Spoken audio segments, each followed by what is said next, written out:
connected and we're recording, and we are. I'm saying we are going on. What's going on, man? What's going on, fellas? Yo, it's crazy out here. Oh, they protesting out there? They've been protesting, and then they've been doing protests, and then after protests, people have been planning looting. Yeah. You know, people, taking advantage of the opportunity.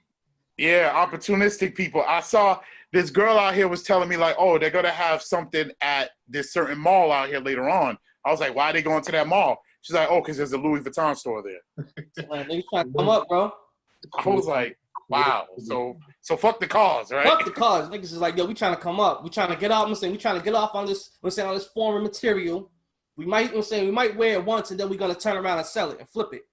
So that's my whole issue with the looting part of it. I feel like burn this motherfucker down. Burn it down. If you feel so inclined to go out there and put a brick through a window, I say I'm all for it. I fuck with you. Only problem I see is motherfuckers using that as an excuse to start stealing shit, because then anyone who is a naysayer to the cause can say, oh, they just want to steal shit. Yeah. Like, even though that's definitely not the case, you give them the little bit of leeway to say, oh, they're just looters who want to steal shit. No, but you got the antagonizers out there that don't have nothing to do with nothing. They're not even about the cause. They just out there starting shit, trying to get stuff riled up. So it's like, how do you know who's who and what's what? Right. Because I see a lot of people who are saying, the looting needs to happen, the stealing needs to happen, et cetera, et cetera. I feel like anything bad that happens because of injustice needs to happen, including the looting. But the only problem with the looting part of it is you leave the door open for motherfuckers to talk shit. And at the same time, when so many people do it, the cause kind of loses its effect. Because me, for one, I don't give a fuck about the looting. All right, do what you got to do. I just hate the fact that we're destroying our own communities. That's the only thing I'm not with. I don't believe in our own community piece, because ain't none of this shit ours. Exactly. To a point. Ain't none of this shit ours. To a point. That's you're not gonna get you got the people out there saying now that it's back then in the 60s and in the 50s when they rioted, you got resolutions out of it. But so this 2020, like, it's not the same dynamic. You know what I'm saying? Like, definitely. It's not, like you're gonna raise awareness, like, okay, but who's not aware of this shit already? Like, it's everywhere. Like, everybody is aware of it. Like, you're not raising any awareness to anything. Like, at this point, you're just doing damage. Like, what's gonna be like what? I understand the motivation behind the looting and the rioting and all of that, but at the end of the day, like, what's the end game? Definitely. That's always the end game. I look at shit like, I always think about when people talk about fighting the power. I always look at the French Revolution. Mm-hmm. The French Revolution. I'm not the most history buffest nigga in the world. Yeah. But from my understanding, the French Revolution was the poor people saying "fuck the rich people" and started cutting off their heads. Yeah. Right. So I feel like if sometimes that is what needs to happen for change to happen, the people need to say, I've had enough of this shit. And yeah. Of course. When it comes to these, I'm saying, when it comes to these rich corporations, these big time corporations that don't give a fuck about us and that are not in our interest but take our dollars, yeah, I'm all for that. You know what I'm saying? If you gotta destroy that shit to make, I'm saying, to make motherfuckers notice, to make the big wigs, the people in power notice, I'm all for that. But when it comes to our shit, burning our own resources, I'm not 100% with that. Because at the end of the day, if the shit, I'm saying, if the shit goes down, I'm saying the quote unquote revolution starts, who do you think we're gonna use for our resources when it comes to like ours? Safety? When you say ours? Huh? Yeah, what do you mean when you say ours? I'm talking about black-owned business. I'm talking about black-owned businesses, mom and pops that support us. So that's the problem. Hold on. But because like I was saying, when it comes down to it, who are we gonna run to for resources? Who are we gonna look for food? Food, food, clothing, and shelter, for for first aid. You know what I'm saying? For safe places to stay if the shit goes down. When I'm talking about quote unquote, when I'm talking about going down, I'm talking about the revolution. When you know what I'm saying, if shit starts. All right, but it's not like there's any big African American urban branded corporations supplying the masses with water and food and shit. Like, no, I'm not talking about them. I'm not talking about big corporations. I'm talking about shit that starts. Buddha, you make a good point, but Cobra makes a good too. But I feel like two parts of that. I feel like we should be like, yo, there. If we see a little mom and pop black owned joint, we should have walked past them and I fucked up their shit. That's the way I feel about it. We should have done that. Saying. But on the other end of that, I feel like if I'm a mom and pop black owned shit, I would have been outside in front of my shit with a shotgun. Yeah, and like, that's what a lot of black owned businesses are doing, especially down south. Like they posted up with the rifles, like. And like it's just known, don't mess with it because, like I said earlier, you got the antagonists out there right now that don't got nothing to do with the cause. Yeah, they actually trying to throw fuel on the fire. You know what I'm saying? Like those are the people that are being like who people are protecting their shops and shit against. Like black people know we ain't touching your shop. Like, and then you take a bunch of poor, angry, people who are fed up. And you tell them they can get some free shit on top of getting their aggression out? Of course. They're going to take the free shit. Especially these days and times right now where motherfuckers aren't getting paid. They're not getting, they don't have money for food. Yeah. Not working. Unemployment is late. I don't know about not getting paid because I was getting government money. And they were taking care of niggas. No, but I'm saying, but there's some people that haven't got their unemployment right now. Yeah, you're right. There's some people who haven't gotten a cent in months. You know what I'm saying? So I feel for them. When you gotta feed your kids, when you gotta feed your kids, you gotta do what you gotta do. Right. At the end of the day. And I understand all that shit running up in the grocery store just to feed my kids so we can survive. I get that. Think about it like this too. Like at this point, like with the rioting and the looting and all of that, like I feel like that's the lesser of two evils. You know what I'm saying? It could be a lot worse. Of course. Niggas could be out there doing some real reckless, like meeting the aggression with aggression. You know what I'm saying? Like this could purge. But all right, so when I had the line that I had with Nate. Speaking of that, hold on, before you go in there, shout out to you for that. For addressing that, for clearing the air and everything, because everybody thought he was hacked, and there was some concerns. But shout out to you for doing that and for for lending your platform to him. Nate sometimes gets emotional and flies off a little bit though. He does, and we know that because you know what I'm saying. Like we came up with him. You know what I'm saying. Like let's not forget. Like Nate was, what I'm saying. He came up. He was rapping too. Yeah, he was all within like that community, so we all knew each other and. Like I told him, I was like, yo, you're one of the last remaining from our generation that's still all about all black everything for our community. So when he was bugging out online and I saw it, like initially I reached out to him and, he hit me back and, he was just going on his tirade or whatever. And then it just kept going post after post after post. And I got fed up with it. So I put him on the spot. I was like, listen, if this is really you and you not hacked or whatever, go live with me at 7:30. Like, just give him an opportunity to clear up what it was he wanted to say instead of going back and forth through posts. And he agreed, and he did it. And I'm glad that he did, because that was more so for him than it was for me. Yeah. Like, I wanted to give him the opportunity to, because truth be told, like, a lot of the stuff he was saying, and I love Nate, like, that's my man. But a lot of stuff he was saying was kind of sideways. And, you talking, women and, black women only date, drug dealers and black fathers ain't shit and like all of that. But you're gonna have to answer for that, son. Like this is the same dude that will go in there, uplift women, then get into a fight with one of his baby's moms and say bitches ain't shit. I've seen him do it. Yo, I've seen him do it.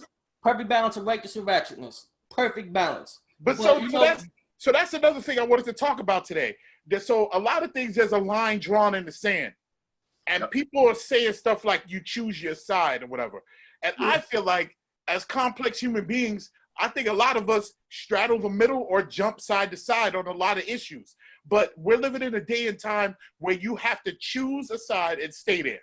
Yeah. And even when you don't agree with everything that's on that side, no, that's the side you chose. You got to stay over there. You know what I mean? Yeah, it's kind of like it's almost kind of like we're figuring this shit out as we go. That's what it's almost like, because it's almost, because you could have these points and stand for these certain views, and at the same time you can have these points and stand for these certain views on this side. And sometimes when a motherfucker thinking like that, you're like, you sound a little selloutish. You sound a little coonish. You know what I'm saying, with those views and with those words. And I don't believe. Just to get this real quick, I don't believe in calling black people coons and sellouts and shit like that. I don't like that. I'm not saying black people, but sometimes, you gotta say how you feel is how you feel. Me personally, I don't like using those terms just because I feel like the system is designed to keep you in a certain state of mind. And if you fall prey to it, I feel for you. I'm not angry at you. I am, because sometimes you gotta call a motherfucker out for what they are. Sometimes you gotta say it at the end of the day. What happened? Sometimes you gotta call a motherfucker out for what I'm saying. No, not you. I'm talking to Captain Yellow Shirt. What'd you say? No, I was piggybacking off of what Cobra said. Like, you just have to be willing to have those conversations. Like, at the end of the day, like, you got to be willing to like, you can stand for what you stand for. Like you said, like, it doesn't necessarily have to be one or the other side. Like, me personally, like, I'm proud of who I am. I'm proud of my heritage. I'm proud of my ethnicity. I'm black. That's it. Like, that shouldn't even be a situation where I have to debate or defend. It shouldn't have to be questioned. Exactly. Because, like, if I put up a post, like earlier, I put up a post where where they did the black, I'm black, and like, I put that post up. Yeah.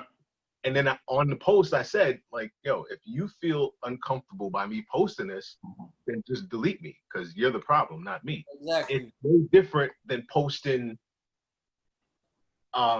"Kiss me, I'm Irish." Yeah. It's no different than, like, taking pride in who you are and what you stand for. So you lead me to another point where I feel this. I'm probably going to get attacked for saying this, because nowadays when you speak your opinion, you get attacked regardless of what your opinion is. Okay. Right? I feel like I'm going to get attacked, but I mean, not in this room. I feel like outside of this room, I'm going to get attacked. I see little micro pieces of progression. Yep. And the reason why I say that is, a year or so ago, the Black Lives Matter movement was looked at as a terrorist group. Mm-hmm. Yep. You realize that? Now we got it painted on a street. Yeah. By city officials. Leading to the White House. So that is progress. That's progress. Yeah, it is. Yeah. Absolutely. You know, now, someone's going to go, that ain't enough progress. Sure, it ain't enough progress. But it's progress. It's a start. At the end of the day, there's never going to be enough progress. Like, I don't think we're going to see it. I don't think we're going to see it. Like, in our lifetime, I don't think we're going to see it. Right. There's never going to be equality. You know why? The ruling class will always be the ruling class. Mm-hmm. If there ever comes a day and time where black people are up, you better believe that those motherfuckers are going to do what they got to do to make sure that people like them stay up. Of course. Yeah. That's just human nature. Of course. It's the balance, man. Like, I just want a healthy portion. You know what I'm saying? Like, I want the same amount on my plate that you got on your plate. You know what I'm saying? Like, I don't want to have to go up and ask for seconds when everybody else in the room just getting it without asking for it. You know what I'm saying? Like, I don't want to be Oliver Twist. Like, more gruel, sir. More. Like, I don't want to be that dude. Like, just it's like, I shouldn't have to ask for shit that I'm entitled to. Right. Especially as an American citizen. Right. I shouldn't have to ask for. I shouldn't have to ask for shit that I'm entitled to. Right. We shouldn't get comfortable with it being that way. Of course not. And that's the problem. That's never the norm. And so I be saying that to people. Like, people will talk about, black people can say the N-word and white people can't say the N-word. And like, some people will be like, oh, you know, that's, some people look at it as that's my right as a black man, as a black person to say that. And my whole thing has always been about, that's crumbs from the table. Instead of giving us real equality, they'll give us the right to do and say certain things that other races can't do or say. And I feel like that's crumbs from the table. I feel like I don't want that privilege. I want the privilege to not have to worry about getting shot by a police officer. That's not even privilege. I want whatever that is, rights, whatever. I want that. The fact that we can't, the fact that we don't even know what that is, like, speaks volumes. And it's like as a black man, if they say having exclusivity, I'm all saying that fucked up, but you know what the fuck I mean. Exclusivity. Yep. If having exclusivity to the word nigga, I don't want that shit. I don't want it. Yo, that's my prize for being black. Yo, you get exclusive rights to fucking the word nigga. Son, there ain't no fucking prize. Yeah, it's like this, right? Exactly. You know, and some people, okay. We like, it's like they saying like, oh, I can't say the word no more. Okay, I won't say the word, but I know where the word came from. Like, you got all the rights. You got all the rights to it, but I like, it's my invention. And you know what happens is they'd be like, you know what? I'm not gonna say the word nigga, but nigga, you're gonna pay for it. Yeah. You know what I'm saying? Like, damn right, nigga. You gonna pay for it. Damn right, nigga. And at the same time, it's like, yo, forgive me, but I don't care if white people say the word nigga, because you know why? At the end of the day, you gotta hold accountability for that shit. Yo, you can say whatever the fuck you want, but at the end of the day, certain motherfuckers will hold you accountable for that shit. And if you brave enough to say that shit, yo, take every responsibility that comes with that shit. Do not look at me and say, hey, my black friends let me say it. Yo, I don't let you say shit. You entitled to your own opinion. You a grown-ass motherfucking adult. If you want to say that shit, say that shit. Go ahead. But yo, anything that comes with that, take responsibility and take accountability for that shit. Straight up. And as a white person, why would you want to say that, period? So that brings me to another thing that bothers me, the responsibility of being a black man in this country. Like, there's certain opinions and emotions and feelings that you must have in order to be a black man. Like, if you are a black man or a black woman, I guess, you have to be of a certain opinion about certain things, or else your blackness will come into question. Yes. Of course. And that, to me, that's fucked up, B. Of course. Like, how many times have you had a person of color say to you, as a black man, how can you say that? I'm like, I don't know, I'm black and that's how I feel. Exactly. And it's like, why are you asking me, who says, a person of color who's non-black, how the fuck you gonna ask me as a black man? Nigga, you ain't black. You ain't black. Or even if they are black, it's like, dude, I have a different point of view on something. Let's talk about it. Change my point of view. Don't question my blackness, because I feel differently. Yeah, just because I'm black, I don't speak for all black people. The thing is, if it comes out my mouth, this is how I'm feeling, and this is my opinion. Do not generalize that shit amongst all black people, because my word is not valid for all black people. It's right. Like, yo, we're not. I'm saying we're more than that. You know, we're more than that. I'm saying we're very technical people. We have so many diverse sides to us. So it's just like, if one person says one thing, it's not set in stone for all black people. We're constantly put in that position though, to defend or to make it make sense to somebody that isn't black if they encounter a situation with someone that is black and they don't understand it. Like, or you come to me like, oh, how, why, when do, or how am I supposed to, like, I don't know. Like, like, it didn't happen to me. Like, and that shit gets mentally draining. That shit gets mentally draining and mentally fucking tiresome. Always constantly have to explain. Always have to talk about a certain situation to make other people understand. And sometimes, yo, I'm sick of explaining. I'm sick of trying to make people see our side of it. And some people just don't fucking choose to do that. Just to be clear, I don't really get into those conversations with white folks. I'm talking about having to defend my blackness to black people is what I'm talking about. I get you.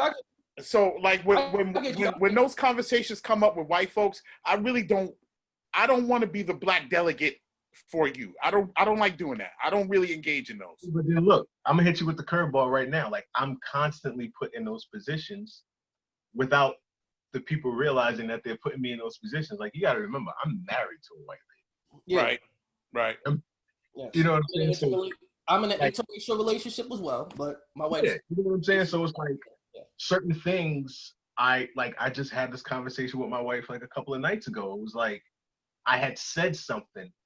So in my conversation again with Nate, there was a point in live where I had said in regards to us meeting the aggression with the same aggression that we get, when I said that, you know, we'll get as mad as we can get and we'll go out and, you know, we might, you know, act out of pocket, but there's nobody, like, we're not gonna go and just start mowing down cops. You know what I'm saying? We're not just gonna go out and start, like, walk up into a Catholic church, spray the whole congregation.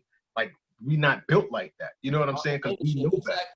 And what I said was, these were my words. I said, we know better, and you know what I'm saying? That's what makes us a better people. That's what makes us, you know what I'm saying? That's why we're feared. That's what makes us a better people. She took me saying that we are a better people literally, like we're better than other races. That's not what I meant. You know what I'm saying? If you do something, like if you go through a day and you do something that makes you feel good, that makes you feel like you are a better person because you did what you did. That's what I meant. But she said, "Oh, so you think you're so racist?" Hold up. So that's the beauty of the way the whole racial issue is orchestrated in the world today, because the topic of race is so massaged by the powers that be that it happens like that. For instance, if I come out and I say saxophone players matter, people who play trombone won't give a shit. Exactly. But because it's race, people who aren't of that race were like, whoa, what do you mean by that? Yeah. You know what I mean? So you say we are a better people for it. Someone who's not of that race hears we're better people than you. Exactly. And in my opinion, my personal opinion, it's because the topic of race is so tense that it elicits those emotions from people. Yeah. And I think also, go ahead, I'm sorry, go ahead. No, I was just saying, like, people are just scared to have the conversation. You know what I'm saying? Like, I don't mind having the conversation. I'll talk about it all day. You know what I'm saying? But it's how are my words gonna be interpreted to the person that I'm talking to? You know what I'm saying? Like, that's always the challenge. Like, I don't mince words, but at the same time, sometimes I feel like I have to, just because of who I'm talking to. Right. And that's kind of then if you do, then if you don't, because you know when white people, my thing is when white people are interested in wanting to know certain things and they come and ask me, I feel that if I want people to understand our plight or what we're going through, it's my responsibility to educate them the best way I can. Yeah. But at the same time, I will give them a disclaimer. I will say, yo, all right, if you want to hear this, okay, I might say some shit that you might not like, but this is the truth and this is what you want to hear. If you want to continue this conversation, let's do it. And if they all for it, okay, cool. Then we can have a productive dialogue like adults. But the moment I feel it starts getting intense, because sometimes I will get intense, you know, if I feel some pushback or something to the point where they're kind of cutting it off, you're like, what the fuck you mean? It's like, you know, so sometimes, yeah, that could be touchy, but it's very necessary. It's very, especially if you want to coexist with people, it's a necessary conversation to have. Yeah, like I said, I don't like getting to those conversations with white folks, but I have before. I have been the speaker for the black folks to the white folks, you know what I'm saying? And I try to I don't know, like I feel like a lot of times black folks kind of tell white people, whatever we talk about race, you need to shut up and let me talk. Yeah. Sort of thing. And it becomes more of a monologue than a dialogue. Yeah. That's my personal feelings on it. So I try not to have one of those kind of shut up and let me talk things. I don't know.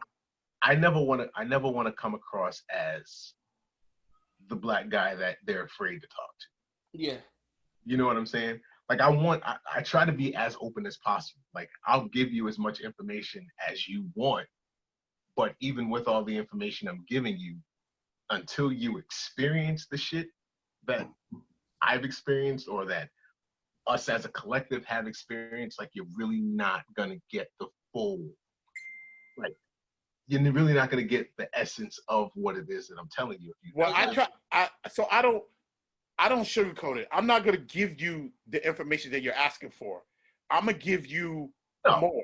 I'm gonna give you the ugly. I'm gonna give you the parts that hurt. I'm gonna give you the stuff that you don't want to hear. What I'm not gonna do is sit there and vent my frustrations to you as if you perpetrated those things onto me. Of course. Yeah. I'm not gonna do that. Yeah, that's the one thing I can't do. Like I can't blanket my frustration towards like an entire race. Like that's ridiculous. To me, that's ridiculous. Like that's like saying being mad at all cops. I can't be. I know a lot of good cops. I do. You know what I'm saying? But there's some assholes. So the whole good cop, bad cop thing troubles me because I was talking to somebody today and I was like, what makes you wake up and say, I want to be a police officer?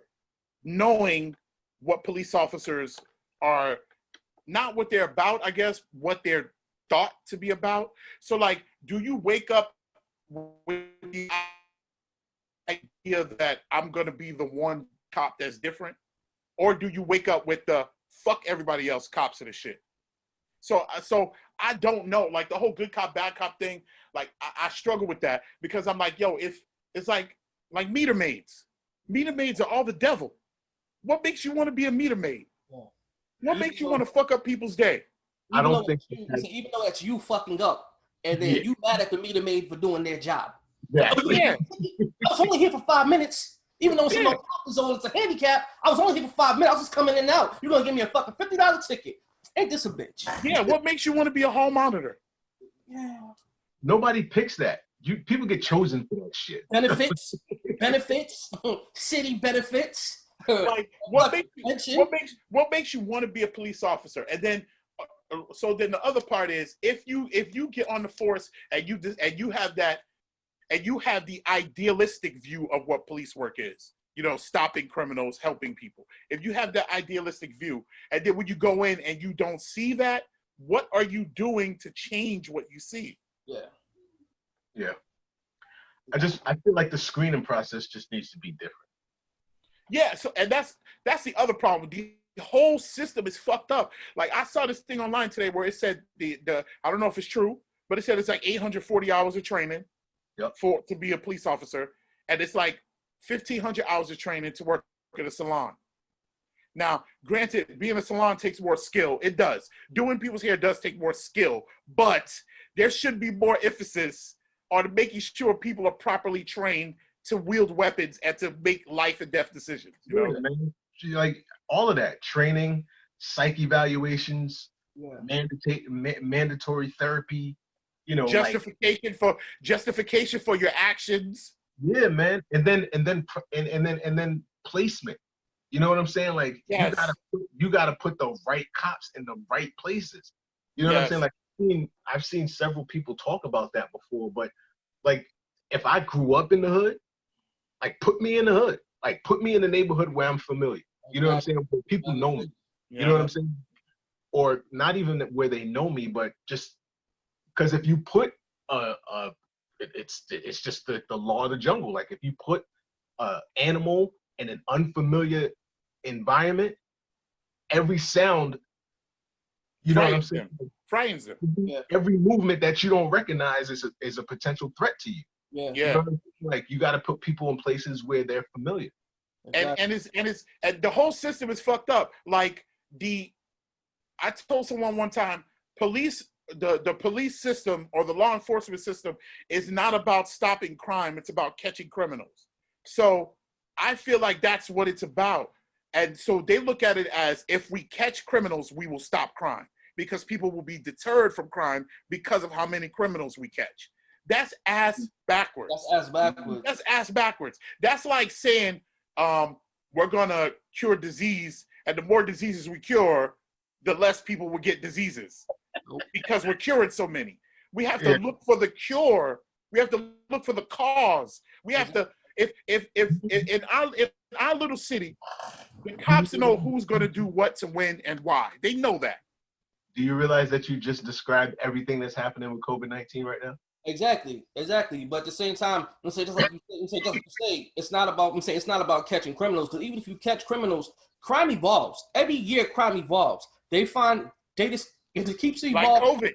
Yeah, exactly. Like finding ways to get caught, just like any virus. That's why you don't find cures, because every time when it comes back as a new strain. It comes back in certain different ways that it's affecting you. It constantly evolves. So it's like, I don't think there's gonna be a cure for it. Like, you'll never be able to stop crime. As long as people have opportunity to get over on someone, there's always gonna be some type of crime being involved. So I don't know what that solution is, but the way they're going about it now is definitely not it. Yeah. You know? Yeah, man, I hear you, man. It's like there's the whole quota thing you hear about with police. Oh, God.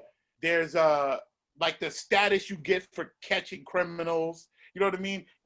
Sometimes if you watch TV and you watch a jokey type cop show or whatever, they'll say that they'll have people trying to get people to commit crimes so that they can catch them, sort of thing. And I'm not gonna sit here and say I know that's what happens, but I'm pretty sure that kind of shit goes on. Yeah, man. Like, there's corruption. You know what I mean?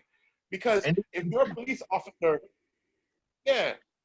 Like in any industry, in anything, there's always corruption. You think there's not corruption in the police department? Like, and that's the wild shit with police work. Police thing is the only thing that they say you're not doing your job if things get better. Yeah. And think about that. It's the only thing that things aren't getting better, that you're not doing your job if things get better. If you live in a town where there's zero crime, why aren't you catching any criminals? There's no crime. Yeah. Like, why didn't you pull more people over this week? Because nobody was speeding. Like, nobody was speeding. The whole system is fucked up, B. Yeah, it is. System loss. Like I read somewhere that the two guys that were there were just trainees, and there was their third day on the job, and the guy was basically showing them how to apprehend someone. Yeah, it's like, this is how you fuck people up. It was training day. He was Denzel. Like, crazy. That's all it was. If that is true, then those two guys' lives is washed second day on the job. Done. They sit in jail like. And I'm pretty sure they'll probably tell. They'll be like, "Yo, Officer Chalvin, whatever the fuck his name is. He told me if I don't do this, this is not proper police work. Listen, I don't know what I'm doing. I'm still in orientation. I'm still training. They better sing. Huh? They better sing. Yeah. And he told me guys won't accept me, so I'm the victim here. But I'm not even making out of that. Fuck them. At the end of the day, you had no regard for human life. You know right from fucking wrong at the end of the day. So and then like I saw online they're just trying to minimize the damage. Yeah, by shit like that. Yeah. They're trying to minimize the damage by discrediting George Floyd. Like, oh yeah, that's what they're gonna do. They do always. They do that always. Yeah. Oh, he was a criminal, and he did this, and he did porn, and he did this. And I'm like, okay, so that doesn't none of that shit warrants his death at all. I don't care if that motherfucker shot Taylor Swift on camera. Yeah. You are supposed to protect and serve. The dude was in custody. He's in the story should have been right there. Yep. Fuck out of here. Basically. But then they caught the suspect of that dude that killed, what was it, 2 people? And they had him on the floor in cuffs, giving him water. And no, I didn't see that shit. Goddamn. You didn't see that? Nah. Yeah, man. I saw the picture. They gave the nigga Burger King or some shit. Yeah, that was the dude who shot up the But there was another guy. it was down south somewhere, and he was a suspect in 2 murders, and they caught him. He was a white dude.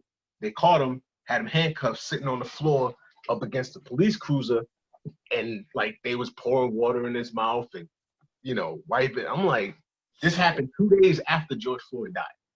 So it's like you're painting, and it's just the narrative. Like the media is putting it out there. That don't mean that the shit's not happening, but it's trying to fuel the fire. Like black people, minorities, are gonna be mad they see that shit. Of course. Like, absolutely. That's another thing. There are agitators. There are people out there who will feed into our anger. Yep. They'll feed into our depression at the situation, and they'll agitate us, hoping that we will do something to give them some fire to say something. Absolutely. But the thing is, I'm so proud of the fact that it hasn't happened.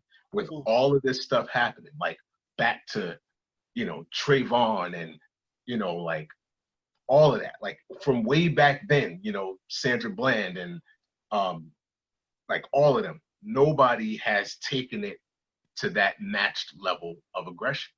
What's the matched level? And now also what they're doing, I heard they're starting to reopen certain cases of a lot of things that were swept under the rug. So whatever I'm saying, so whatever's happening, it's working. And I say keep that up. And the thing is too, that's crazy. It's whatever. We need white allies too. We need allies too. I'm talking about white people who really genuinely care.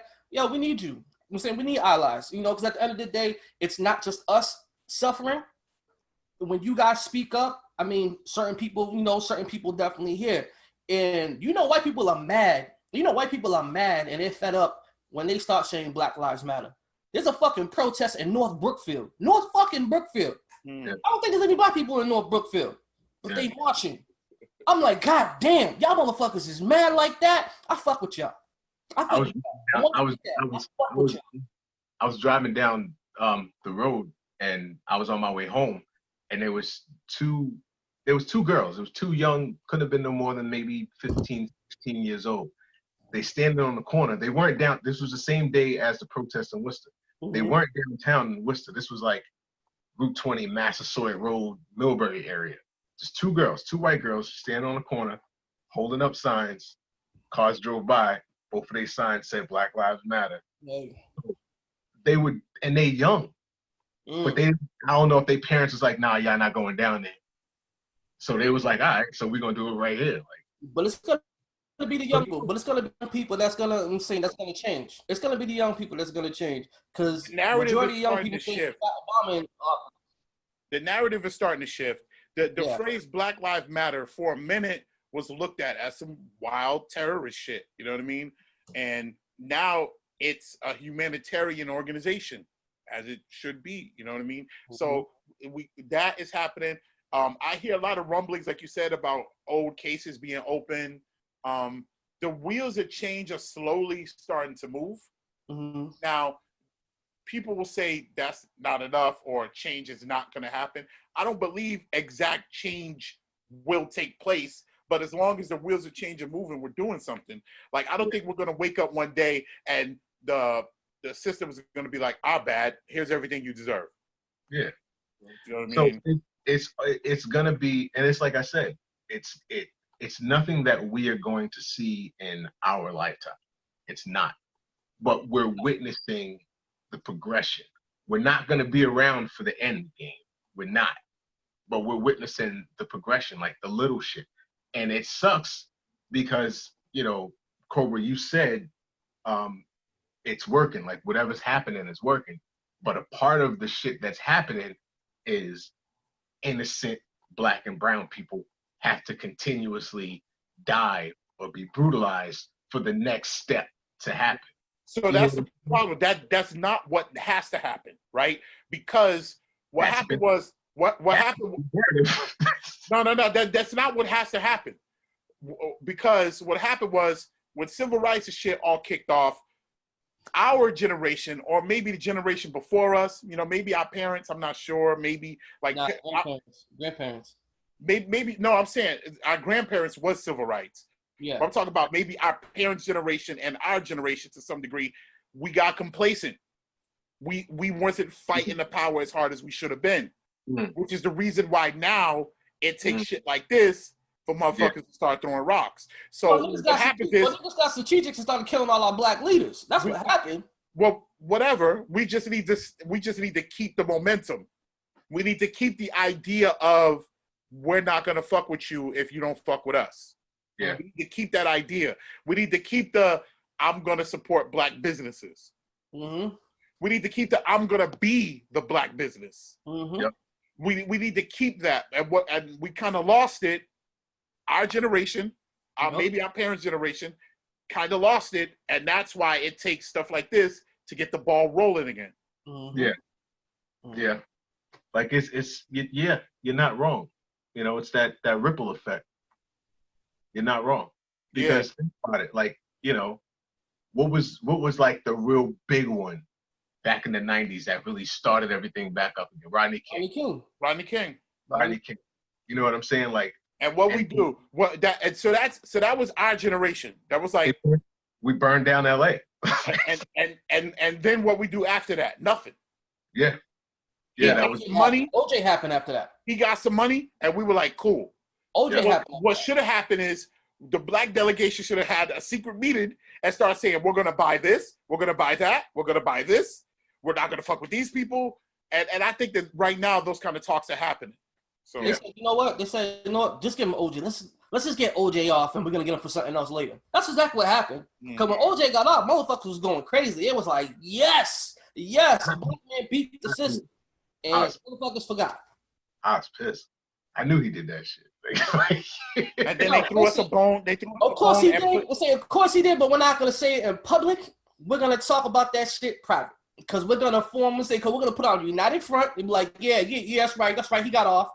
And then behind closed doors, that motherfucker did that shit. But you know what I'm saying? But he got off on the system. Fuck them niggas. You know what I'm saying? So that's what it is. But yeah, man, I'm saying, but that was definitely heavy. You know, switch gears to something lighter because we basically covered all, you know, all the tragedy and all the hardships and everything like that. So we didn't even get into our introductions and nothing like that. So I'm gonna go first. I go by the name of Cobra Karate. I was sipping on that wine, looking motherfucking fine. Hey, I gotta change my name on this. You gotta teach me how to do that. But it's your man D Mobile Cross the Global. Black Lives Matter. Yeah. You know what I'm saying? Eating raw cake batter. Booyaka shots. And we got my man right here. Say who are you? Say who you are. They can see my name. It's right there. You know what I'm saying? My man Curtis B.Smith. You know what I'm saying? Host of the Low Key Conversation. I'm sorry. Curtis B.Smith. You know what I'm saying? Host of half host. Is it okay to say half host? Co-host. I'm fucked up. You know what I'm saying? Of the Low Key Conversations Vodcast. That's a new thing I learned. Vodcast. Yeah. Podcast. Video podcast. I get what it means. You know what I'm saying? You know what I'm saying? Everybody don't know. What? I said he was saying it for the masses. Everybody don't know. Okay. Everybody don't know what a podcast is. Definitely. Right. And you guys are in tune to the BarelyWatching podcast. We are on episode 3. Yep. You know, and we are getting into things. And right now, Kurt, I'm not sure if you checked out some of our latest episodes of the new podcast. We have a segment called Confessions, and basically Confessions is basically it could be observations, it could be a confession, something that you didn't know, something that you just realized, or anything you want to get off your chest, something like that. It's a certain segment that we go through. So right now we are going into confessions, and I have a confession. My confession is I need to stop giving so much motherfuckers time on Facebook. If it bothers me, I need to fucking be the bigger man and just let that shit go. I've been telling you that shit for years. Shut the fuck up. I'm an argumentative motherfucker. Exclusivity. I love debates. You know what I'm saying? Especially the exclusivity. You know what I'm saying? Sometimes I can't let this shit go, and sometimes I need to stop giving niggas time, man. I've been telling you that shit for years. Yo, and the thing is, right? I look back on a previous conversation. Yo, we were going back and forth for at least 4 hours, and got nowhere. And I was just like, yo, I really had that much time. So that's a confession. I need to stay away from that, man. I'm quick to hit somebody with the "oh word." Mm. Oh word? Okay. Whose turn is it? My turn? Yeah, you go. I don't got my confession yet. You go. Hold up. So I saw episode 2. Clep didn't do this. He didn't. Clep ain't do this. He didn't. Like you said, Clep ain't do this. Clep ain't do this. Shout out to Cook. Yo, how the hell did we skip this shit? He was getting over Rona. So so we took it easy on him. Yeah, we gave him a break. We gave him a break. He was in recovery, so I get it. Took it easy on him. My confession. So I don't know, I feel a way. I have to stop giving people the power to ignore me. Mm. You know what I'm saying? Unpack that a little bit. Mm-hmm. So it's loaded. It's loaded. Allowing people to get comfortable enough around me to the point where they can be passive with me and think that it's okay. I got you. You know what I'm saying? Like, yeah. I don't need new. I used to think that was bullshit. Like, I don't need no new friends. I really don't. You know what I'm saying? Like, I'm very content in my circle. Either those in close proximity or those from a distance that I still consider close. Like, I have my own little universe, like, of people. You know what I'm saying? Like, I would consider y'all a part of my universe of people. You know what I'm saying?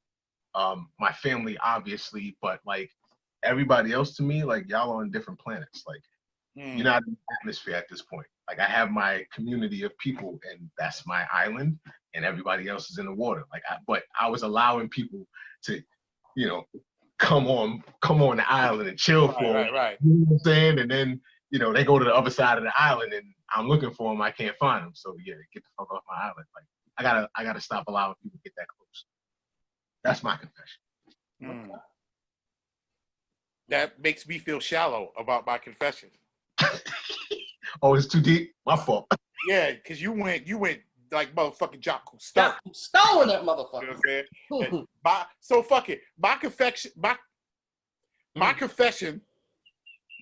is that I love cheap food. Dang.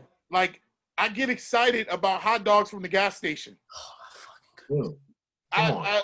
I love it. If I can find a full meal for $4, I'm geeked about it. Nah, nigga.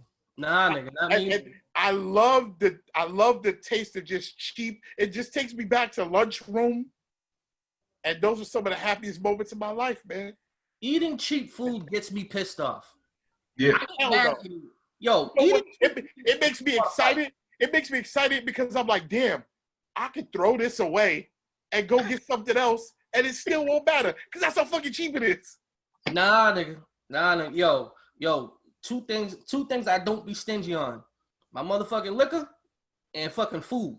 Yeah. I used to be like that. Remember, you guys used to go to KFC and get the $2 meal. I used to get mad at y'all. Yup. Like, yo, what y'all doing? That shit was nothing but understand now. That was nothing but bones and skin. Nothing but bones and skin. Tastes good as shit, but bones and skin. And I just be out there every time I go home. I just be mad. I be like, yeah, I can't believe I ate that shit. I am in love. Dollar menus. If you get the app and the app gives you like cheap shit on the app, if you order a mobile order, I'm excited by cheap, processed, motherfucking fast food.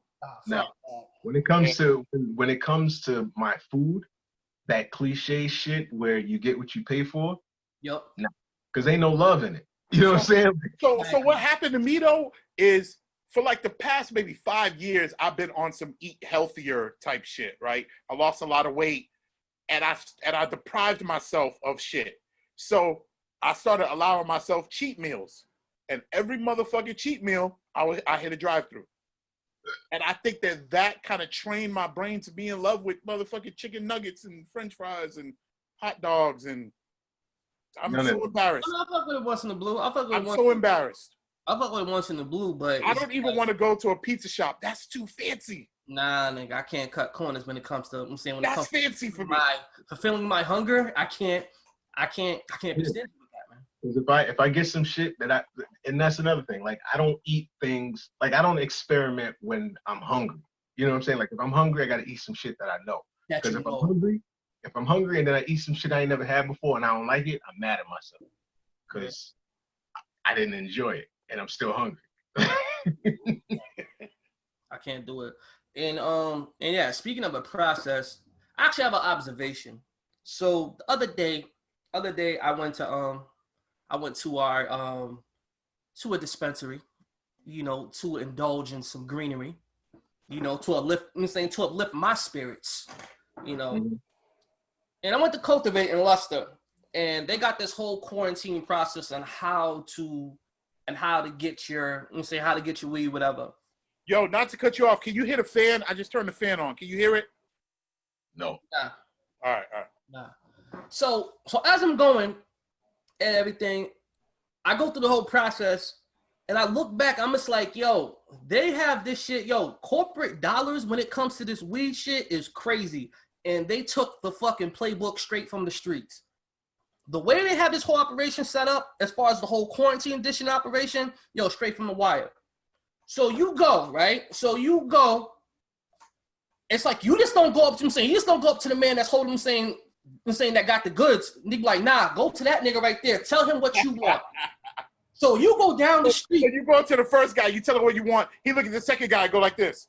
Yo, son, stop. I went to him, right? So I go, I'm like, yeah, such and such. He be like, I don't know what you're talking about. He's like, go see that man right there. Like I'm wearing a wire or something. So I go down the street. You some water on your shirt? Yeah, exactly. So I go down the street. I'm like, yo, dude goes, yo, what you need? I'm like, oh, let me get a quarter. All right, cool. Said he needs a quarter. Yo, go see the man, give him your money. And after that, go down the street, go down the other side of the street, give the man the money. After give the man the money, she's like, oh, so you want this and that? All right, cool. I swear she was like, she put up 2 signs. So I wait in the spot. Dude comes with the packages. All right, here you go. And I'm on my way. And I'm just like, yo, this corporate shit is, they took the fucking playbook straight from the streets and now it's fucking legal. Yo, so it was fucking mind-boggling. I was just like, yo, this is fucking crazy. This is straight from the fucking wire. Of course they're going to take it straight from the streets because we took it from them. The pharmaceutical sales, we learned from them. Jay-Z said it in Rap Game, Crack Game. And I'm like, yo, this operation, I'm like, yo, the hypocrisy. It's like the hypocrisy of this whole operation to the point where we was fucking, it's like niggas is still doing time for this shit to this day. And now they just piggybacking off of what we did and made it legal. So speaking of observations, did you, not to cut you off, brother, but do you know in New Jack City, mm-hmm. when Nino is talking to what's Ice-T's name? Scotty. When he meets with Scotty and they're in the swimming pool. Yeah. Yeah. You know why he met that nigga in the swimming pool? Yeah. He wanted to make sure he didn't have the wire on him. I didn't know that shit. You didn't know that? I didn't know that. I learned that probably a couple years ago. I learned that shit a week ago. Yeah, I learned that shit a couple years ago. And I just thought about it right now when I said throwing the water on someone. Yeah. It's like Bad Boys 2. When Gabrielle Union had to go on the beach, and she had to go on the... That's when I realized it. Yep. Yeah. It's the same shit. Yep. That's what made me realize it. Yeah, man, but it was just mind-boggling. I was just like, holy shit, man. This is... Yeah, well, stop going to dispensaries. But Of course not. But I'm saying, the only reason why I went to a dispensary is because my essential workers wanted the day off. And so I'm like, yo, what the fuck is a brother to do? Gotta go spend money with the corporate people, which I hated because they overpriced the shit. And yeah. So let me ask y'all a question. Yeah. This is just a checking in situation. Like throughout all of this pandemic and the quarantining and the lack of just activities or not being able to work or whatever, like mentally, y'all good? I'm good. I'm good because my job ain't stopped. So it's like I never left. Yeah, but okay, so your job didn't stop, but still, like other aspects of your life were affected by this shit, right? Like The only thing that's been affected is my kids staying home from school. That's it. Yeah. That's it. And my kids are homebodies anyway, so they really don't go out like that. So it's just basically a long vacation for us because my wife's still working, I'm still working. So basically things didn't change and we didn't really go out like that. We'll go out once in the blue, but now it's just like even the places that we did frequent, they got takeout. So it really didn't change. The only thing that's changing is that we gotta wear face masks. That's kind of it for me. And I can't really get up with everybody. You know what I'm saying? Exactly. And I can't really get up with everybody that I want to get up with. Yeah. But that's the only thing. Yeah, that's the only thing that's different for me. And I pass on this question. Why? Because I'm not doing okay. Like I'm supposed to be starting work Monday, but since March 13th, was it March? March 13th, I've been locked in my crib in a city where I only know 6 people anyway. Yeah. You know what I'm saying? And it's crazy. Like, I wasn't working. I started making more money by not working. It's just a crazy time. But then you can't go nowhere and spend it. Yeah. It's just a crazy time. Just a crazy time.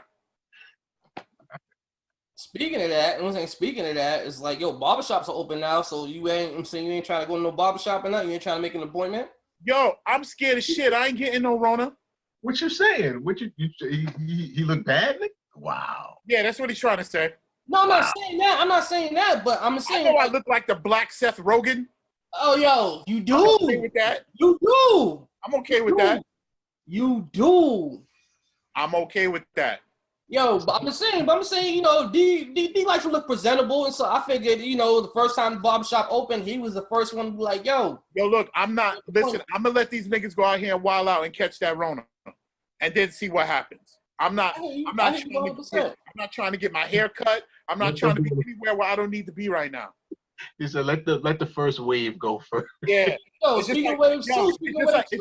It's just like when the new PS4s and Xboxes come out, nigga, you don't buy the first wave. Nope, you definitely don't. You let them work the kinks out. iPhones too. iPhones same shit. iPhones too. I'm gonna let them work the kinks out. Yep, let them work. I'm saying because you're trying to get the iPhone SS instead of the iPhone. You know what I'm saying? Yeah. 100%. But it's like, but Massachusetts, they went into phase 2. Not really sure what phase 2 entails, but I'm hearing it's a good thing. But in Pennsylvania, we are damn near back to normal. Oh, damn. Okay. Like, the only thing that I don't think is happening right now is like movie theaters.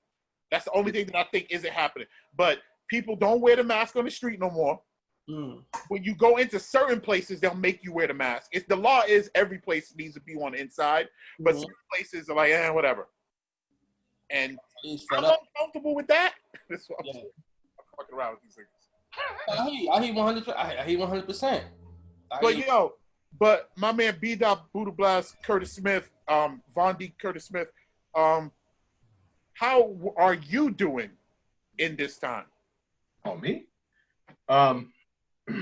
Well, I'm pretty much in the same boat as Cobra. Like, I know. I only asked that question facetiously because I know how you live your life. I see what you do. You sit in the crib with your wife. So in quarantine, this nigga's at the crib with his wife. Happy fuck.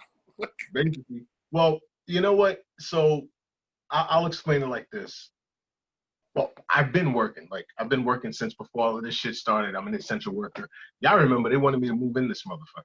Like, like I'm not, like, my work life hasn't changed at all. And like you said, I'm pretty much introverted as far as like being in the crib. Like, do I enjoy going out? Absolutely. But I'd rather be at home with my family. But the fact that you take that option away from me Right. is what drives me stir crazy. It's like, Right. I don't need the option no more to say, no, I don't want to go. Like, ain't nobody asking. Like, Right.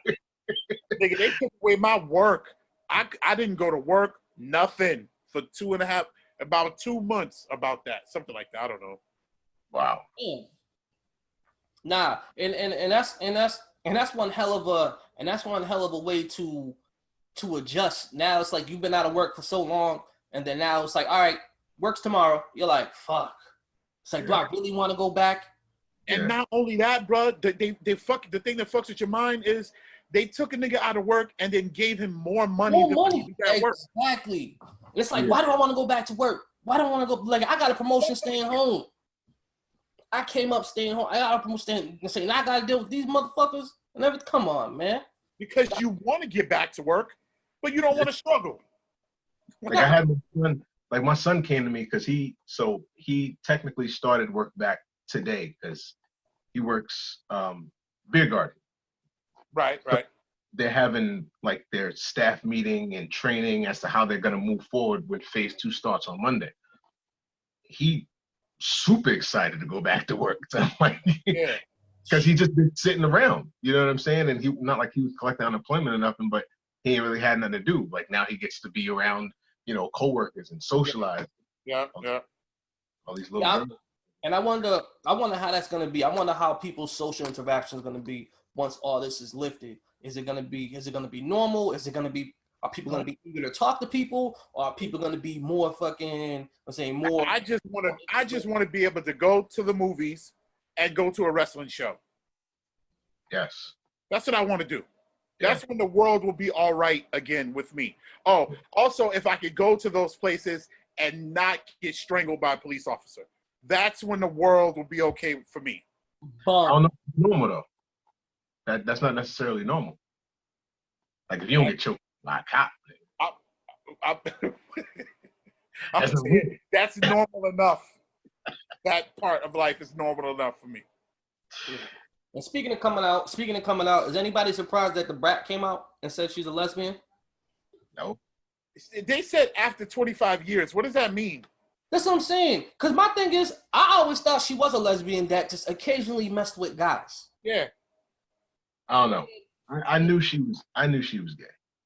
Yo, look, I thought that was the thing. She was gay. I thought that was the whole thing.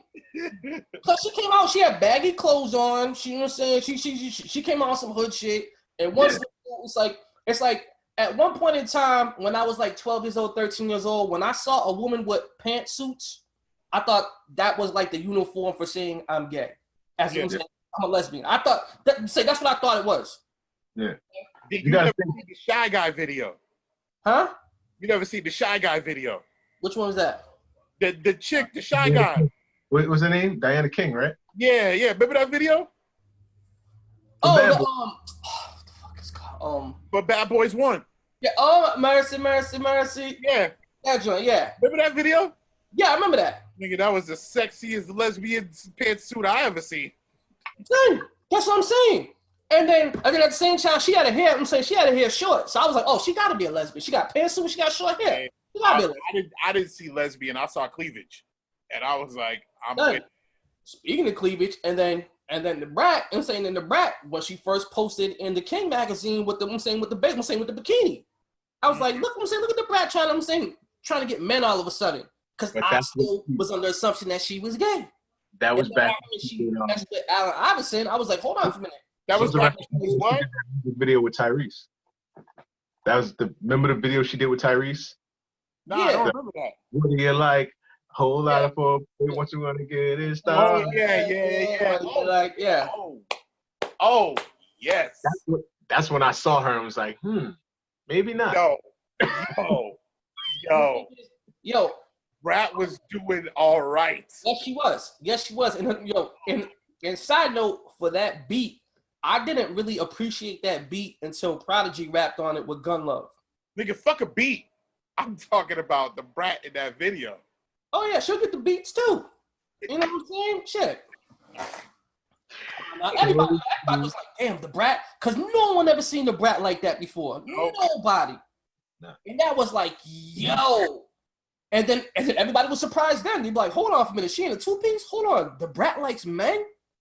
So it wasn't a shock when she came out. Niggas was like, oh, okay. You know what I'm saying? It's like, oh, okay. And we thought that. It was always like that unspoken rule. It was like Luther. Who? Luther. What about Luther? What do you mean, Luther? Really? Yeah, What do you what mean, about bro? Luther? Really? Yes. What are you saying right now, bro? So I'm gonna be the one to crush y'all dreams. I gotta do it. What are you saying right now, bro? You didn't know that Luther was homosexual? Yo, when a long time ago, I told Sam Race that I was gonna be signing with Manny on his record label. But this is what he said to me. So what are you saying to me right now? He said it like 6 times. So what are you saying to me right now, Curtis? I just said it. Y'all didn't know Luther was homosexual? No. I always kind of felt it, but I didn't know it was official. Yeah, he was gay. Ain't nothing wrong with that, but damn, Ain't nothing wrong with that, but But what I'm saying is like it's like that unspoken rule. It's like everybody knew it, but nobody never wanted to say it out loud because it was. Yeah, I always kind of thought. Yeah. Yeah. I just thought, you know, because at the time, as a kid, when a person was R&B, you always felt that man was in touch with their feminine side. Because R&B. You see R&B artists, soft niggas? Or you see R&B no, soft niggas? Well, that was always the assumption. Well, I'm saying Because I used to say shit like that, and niggas used to shit on me. No, I'm saying that was always the assumption because they always catered to women. So you're like, okay, the R&B dudes is always soft, you know, whatever, or not necessarily soft, but always in touch with that feminine side. So that's why I just took it as, all right, he's an R&B dude. That's all I took it as. But Luther's still a bad motherfucker. So at the end of the day, gay or not, I don't care. It don't matter. Yeah, Luther's a bad motherfucker. But it's just because you associate his music with getting love from a woman, not necessarily sexual, but you associate his lyrics, his songs with making a woman fall for you, sort of. You know what I mean? Yeah. So for him to be, you know, gay as a jaybird is just kind of funny. Yeah. And now it kind of makes sense a little bit to a point. I mean, I may get killed for this. You guys may look at me sideways for this, but the song "Dance with My Father." Yo, I was about to say the same shit.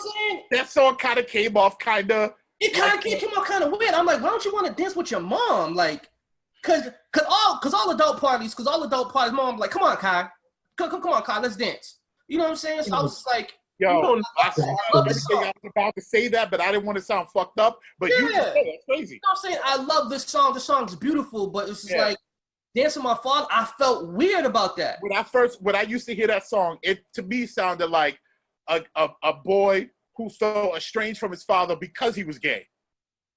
Maybe. Probably. That's what I felt. Oh, now your shit's coming out. Your shit's coming out. Goddamn. Well, shit, I don't have that affliction. No, not affliction. Not affliction. I don't identify with that sentiment, but it seemed like that's what that song was about. Yeah. No. Yo, it makes sense. It makes sense. And speaking, saying now that we're talking about fathers, have you guys seen the top 50 dad list? Top 50 TV. Hold on. I don't want to mess it up. Hold on. If Bill Cosby is number one, I don't want to talk about it. No, he is number one. Okay. He's number one. And since we're speaking about, you know, rumors of someone being gay, Carl Winslow ain't on it. Because he's gay? No, what I'm saying. But remember, there was rumors saying that Carl Winslow was gay. There was rumors about that, saying that he was gay. Yeah. And the simple fact is, I'm not saying it's because of that, but we're talking, you know, it was just a segue talking about fathers. He's not on the top 50 TV dads list. That's crazy. And I bet you got Al Bundy on there. Let me see. If I know they got if Al Bundy's on there and Carl Winslow ain't, I don't want to talk about this list no more. Uncle Phil's on there. Uncle Phil's on there. Uncle Phil's actually number 34. If Homer Simpson is on this list. Who? If Homer Simpson is on this list and Carl Winslow is not. Homer Simpson is on the list. Homer Simpson is actually number 35. Philip Banks is 34. So are they saying top dads as in good dads or as in entertaining? It just basically say because if you talk about entertaining, then I understand Carl Winslow not being on the list. He was not a very entertaining part of that show. It says TV Guide's 50 greatest TV dads of all time. Oh well, then he should be on there. He definitely should be on there. I don't know. It sounds to me like they're talking about in terms of people wanting to see the show because the nigga's on it. At the end of the day, Carl Winslow was a great dad because he was about to lose his job when the Dragons jumped Eddie and ruined Rachel's place. He said, "Fuck the badge. I'm about to go after him." They had to talk him down. That's a great dad. He should be on the list. If you got 50 dads, he should be on the list. Yeah. I can't even think of 50 TV dads right now. Word. I mean, a lot of them are not in our favor. What they got, like niggas from My Three Sons and The Courtship of Eddie's Father and Little House on the Prairie. You got Fred Sanford. Fred Sanford's number 42. You got Mike Brady on here. So then, if we're talking about entertaining, then Al Bundy should be on the list. Al Bundy should be number 2. If we're talking about just entertaining. Yeah. Yeah, I don't see Al Bundy on here. Archie Bunker, he's on there, number 25. Is George Jefferson on there? He wasn't a father though. George Jefferson's 44. All right. George Jefferson had a kid on the show. Who was his kid? Lionel, yeah. Lionel was his kid. I thought Lionel was a maid's kid. All right, yeah. Bernie Mac's on there. Oh yeah. So hold on, wait. The validity of this list is in question because Reginald Vell and Ed O'Neill ain't on there. Yo, they don't even got my man whatchamacallit, what's his name? I'm saying what's his name from Good Times? James Evans? They don't got James Evans on here either. Damn. They got James Evans on the list? They don't got James Evans on the list either. Get out of here, man. Nope. Get out of here. Nope. Who made this list? You got Jason Seaver from Growing Pains. Get out of here with this bullshit list. Yeah, exactly. Yeah. Talk about weed or something. Yeah. George Lopez is on there. Yeah, there's a few, but there's a lot. Yeah, there's not. Yeah. There's no validity in this list. Nah, definitely. I'm saying since we're speaking about, what you think about Jordan? What you think about Jordan giving back the hood money for buying all the sneakers? He basically gave the hood a refund. I think it's about time. He's donating $100 million over a course of 10 years to Black communities. I think it's about time. He's basically giving the hood back their. He's basically giving the hood back their money. That's what he's basically. It's like I said earlier. People say that you're either on this side or that side. Jordan, at the end of the day, Jordan is a Black man, so he's in our. As far as I'm concerned, he's in our camp. Now, if he does fucked up shit within that camp, we gotta hold him accountable for it. But I don't know. No, but that's solid shit. I can fuck with that. That's solid shit. I just feel like we just need more of it. You know what I'm saying? Like we need more people in positions of power to step up. That's it. Like Michael Jordan is one of the richest men on the face of the planet. Yeah. You should be helping out. You know what I'm saying? Just anybody that's at that caliber, like that's at that upper echelon, like they should be stepping up. Nah, definitely. Nah, definitely. But I was real shocked by that. And I think the backlash. I think some of the backlash from the Last Dance fueled that too, because when the Last Dance came out, they was like, and when they found out, he didn't represent the Black politician running for office, and he was basically like, yo, Republicans buy sneakers too. Motherfuckers forgot that he said that. But now social media get a hold of it, and social media is like spreads like wildfire. Wildfire and it's everywhere. Now it's just like, all right, cool. You know what? Now I gotta do something. So yeah, but then that's I don't know. You know what I'm saying? Like, just because he said some fucked up shit or did some that's like saying, all right, so you know what I mean? You know how many black people are fans of the WWE, even though Vince McMahon said the word nigga on national television? Yo, don't get me started with that. Hey, bro, that's what I'm saying. Like, they're making it so motherfuckers got to choose a side and stay there. And I think the world is too complex for that. And when he said that, at first, when I first heard that, when I first seen it, I thought he was making fun of Booker T. When Booker T called Hogan, we coming for you, nigga. Yeah. He said that. Yo, I thought it was kind of like he was bringing light to that, like, because they were beefing with WCW.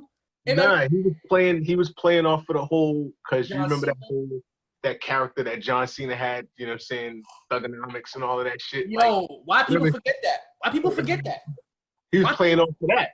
You know what I'm saying? Like, we walked past John Cena and was like, what's up, my nigga? Like, what's up, my nigga?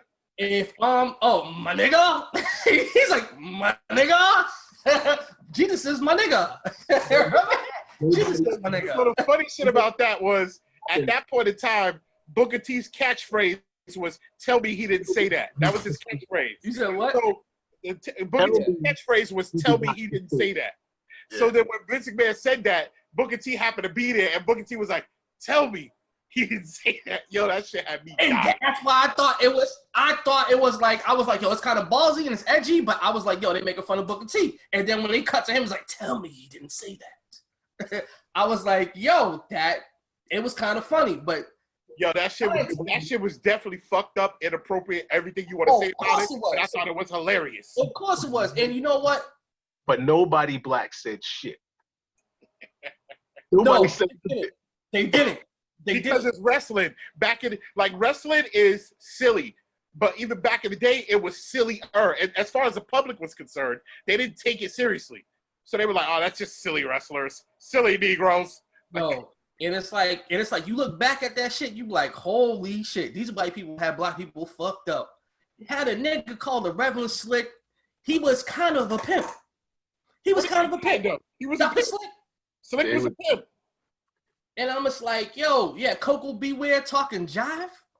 And I'm pretty sure they said he speaks jive. I was like, yo, what is this?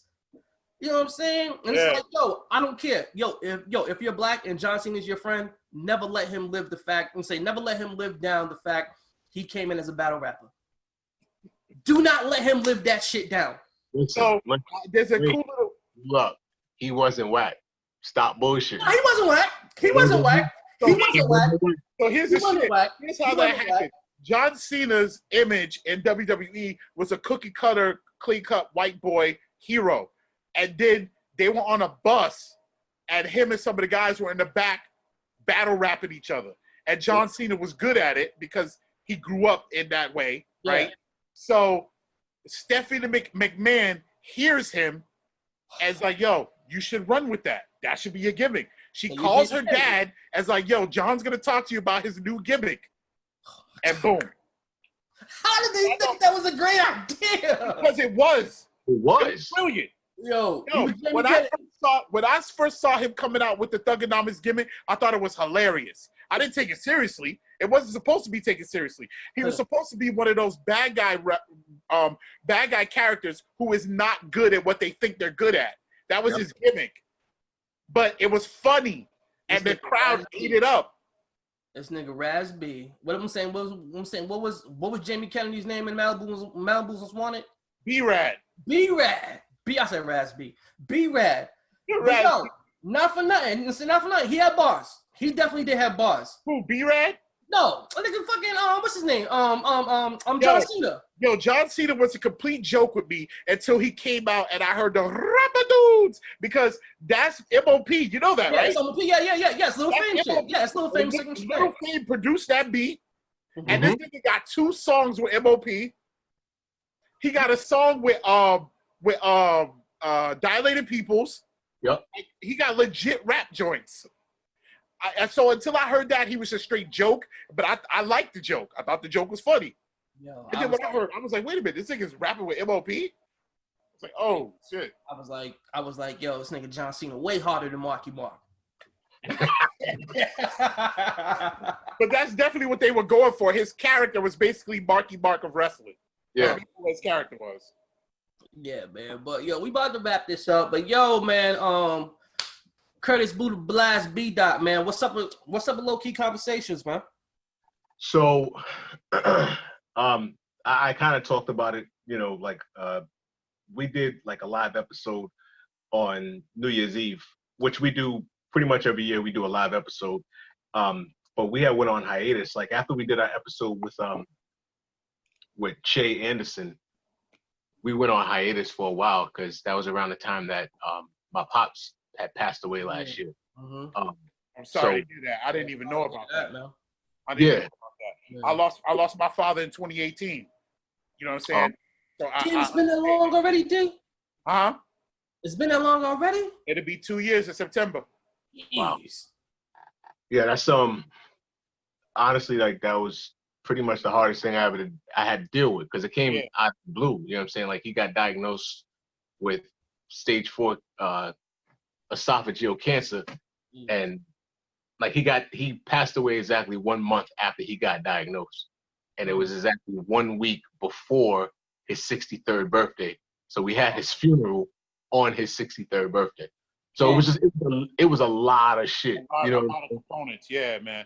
My heart goes out to you, brother. I know exactly what you went through. My father had he had cancer, stage 4, all that. I identify. My heart goes out to you.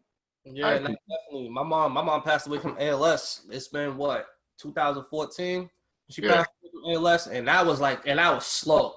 Seeing her wither like that was like the hardest thing ever. So definitely, my heart goes out to you too, man. I appreciate it.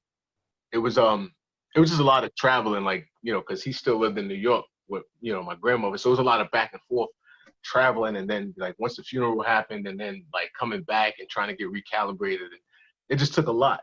And so I had to fall back for a while. And then like when I was ready to really like get back into everything, then this COVID happened. So it was like I couldn't get, you know what I'm saying? I couldn't even get people to the crib.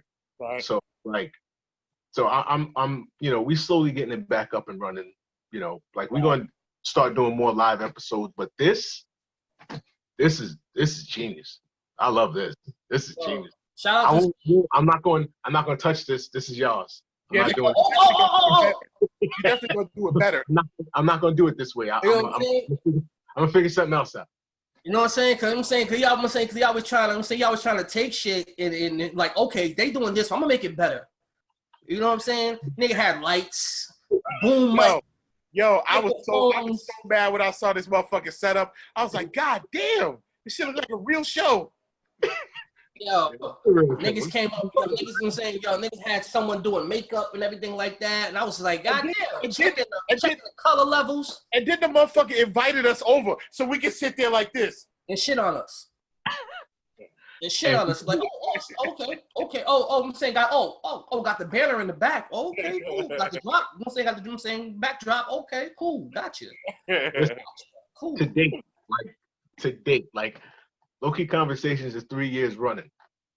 To date, y'all episode is still my favorite episode. I love that episode. A lot of people hit me up when that episode came out. A lot of people hit me up. I mean, even when I went on there, and plus the fact when we all went on there and everything. But shout out to you, and I appreciate you, man. Yeah, man. But yeah, man, this concludes our episode, man. I want to thank y'all for joining us. I want to thank Curtis Buddha Blast B Dot, you know, for gracing us with his presence and coming on and joining us on our talks. I go by the name of Cobra Karate. We're sipping on that wine, still looking fine. Your man D Mobile across the globe. The rest of y'all is just local. Biatch. Boom! We out of here. Peace.